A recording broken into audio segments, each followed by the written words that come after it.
If you looked at the moon over the course of a few weeks, you'd probably notice that it looks slightly different every day. The change in its shadow is based on where the moon is in its orbit. We call this cycle the phases of the moon, and it occurs roughly once a month. At least twice a year, however, something quite different happens. The moon passes through the shadow cast by the Earth, causing it to look extremely unusual for a short period of time. From the Earth, the moon will appear to darken and turn a deep red before eventually returning to normal. This is called a lunar eclipse. If we were to look at what happens from space during an eclipse, it would go something like this.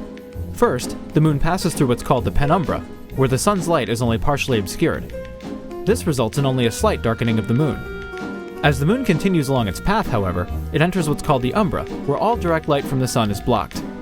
But if the sun is blocked, why does the moon turn red? When light from the sun goes by the side of the Earth, it passes through a long and thick layer of Earth's atmosphere.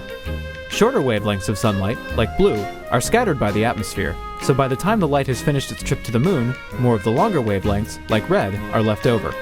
On the Earth, the same thing happens at sunset as the ground you stand on gradually passes into night.